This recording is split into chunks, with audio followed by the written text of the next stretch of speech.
শুভ সকাল বন্ধুরা, আমার চ্যানেলে আপনাদের স্বাগত জানাই। আজকের ভিডিওটা শুরু করছি আমার শাশুড়ি মায়ের বাগানটা দিয়েই। সেখানে দেখতে পাচ্ছেন একটা লেবু গাছ, এটা কয়েক মাস আগেই একটা মেলা থেকে কেনা হয়েছে। আর এইদিকে যে গাছটা দেখছেন, এটাকে আমি কাগজ ফুল বলি। আপনারা কি বলেন সেটা জানাবেন কমেন্টে।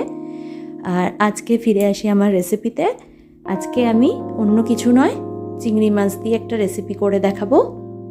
তার জন্য চিংড়ি মাছগুলোকে ফ্রিজ থেকে বার করে বরফ হয়ে গেছিলো বলে একটু ঠান্ডা হতে দিয়েছিলাম। তারপর ওটাকে ধুয়ে নিয়ে এইভাবে ছুরি দিয়ে পিস পিস করে কেটে নিয়েছি পেছন দিকটা।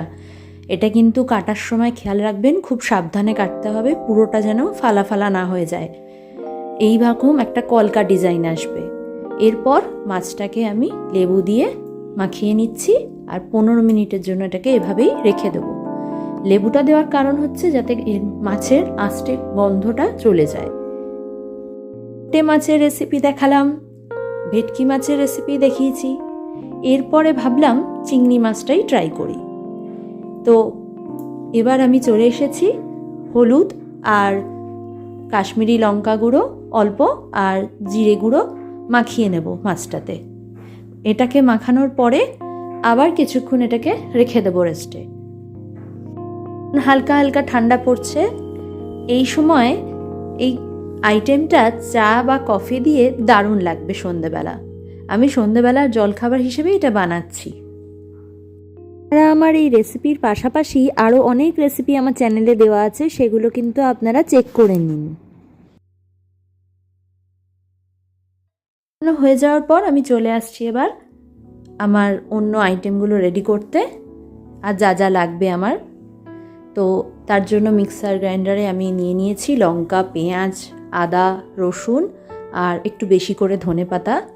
এটাকে পেস্ট করে নেব। পেস্ট করা আমার হয়ে গেছে, দেখতেই পাচ্ছেন। মাছটা কিছুক্ষণ রেখে দেওয়ার পর এবার এই যে ধনেপাতার যে পেস্টটা আমি বানিয়েছি, এটা এবার এর মধ্যে ভালোভাবে মাখিয়ে নিচ্ছি। ধনেপাতার পেস্টটা যখন আমি করেছি তখন কিন্তু জল একদম ইউজ করিনি, এইখান থেকেই যা জল বেরিয়েছে। আর বেশি জল জল হয়ে গেলে মাছটায় কোডিং করতে বা রেসিপিটা করতে অসুবিধা হবে, তার জন্য আপনারা জল দেবেন না। এইভাবেই আমি মাখিয়ে নিচ্ছি। মাখিয়ে নেওয়ার পর এবার ফয়েল পেপার দিয়ে আমি এটাকে ভালোভাবে কভার করে নেব। নেওয়ার পর এটাকে ফ্রিজে রেখে দেবো। এটা আমি দুপুরবেলা প্রিপারেশনটা করে রেখেছি, কিন্তু বানাবো সন্ধেবেলার জন্য, তাই এটাকে রেডি করার পর ফ্রিজে আমি রেখে দেবো। নর্মাল ফ্রিজে রাখবেন, ডিপ ফ্রিজে নয়। আজকে যে রেসিপিটা করছি সেটা আমি বিয়ের পর প্রথম বছর যে পুজো, সেখানে আমার শ্বশুর শাশুড়ি আমার স্বামী গেছিল পুজোর জামা কাপড় নিয়ে আমার বাপের বাড়িতে।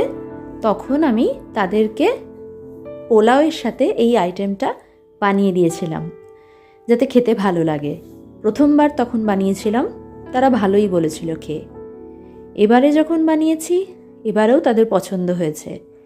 তবে সেই যখন প্রথমবার বানিয়েছিলাম তখন কিন্তু মাছের সাইজগুলো একটু বড় পেয়েছিল বাবা, কিন্তু আমাদের এই দিকে চিংড়ি মাছটা এরম সাইজেরই পাওয়া গেছে, একটু মাঝারি সাইজের, বড় সাইজ পাওয়া যায়নি। আপনারা যদি বড় সাইজ পান তাহলে সেটা দিয়েও এই একইভাবে করবেন। ঢুকিয়ে দিচ্ছি। বিকেলের দিকে এবার ডিমটা কর্নফ্লাওয়ার আর নুন আর অল্প গোলমরিচ গুঁড়ো দিয়ে আমি ফেটিয়ে নেব। আর এদিকে বিস্কিটের গুঁড়ো আমি রেখেছি, সেই একই বিস্কিটের গুঁড়ো যেগুলো আগের রেসিপিতে আমার দেখেছেন লোটে মাছ ফ্রাইয়ের সময় ব্যবহার করেছি, সেই বিস্কুটের গুঁড়োই রাখা ছিল, সেটাই নিয়ে নিয়েছি। আর এদিকে মাছটাও বার করে নিয়েছি। এটা অনেকক্ষণ ফ্রিজিং করা হয়ে গেছে আমার। এবার এখানে মাছগুলো নিয়ে, মশলাগুলো যেহেতু ভালোভাবে মাছের মধ্যে ঢুকে গেছে, এবার এক এক করে আমি এটা ডিমের গোলায় দিয়ে তারপর বিস্কিটের গুঁড়োর মধ্যে দিয়ে কোট করে নেব।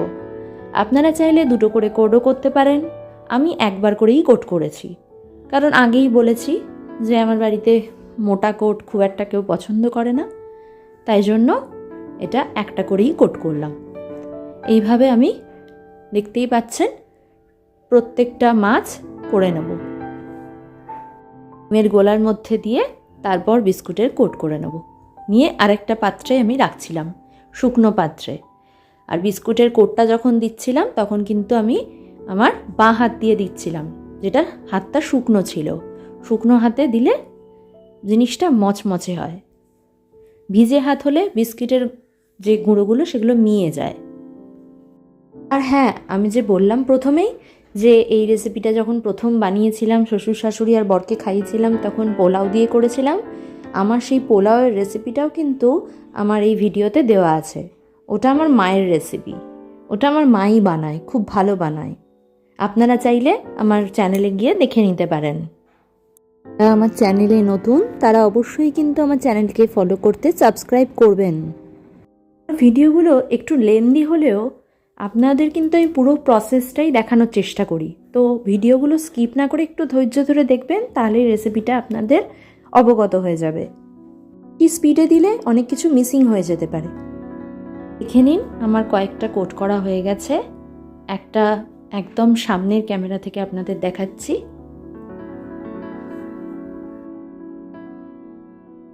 হয়ে যাওয়ার পর আবার ওই ফয়েল পেপার দিয়ে আমি এটাকে চাপা দিয়ে দিচ্ছি।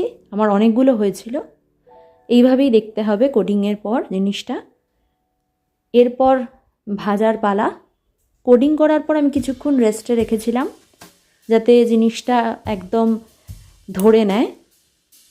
এবার কড়াইতে সর্ষের তেল গরম করলাম। এবার এক এক করে তেল গরম হয়ে গেলে ভাজার পালা।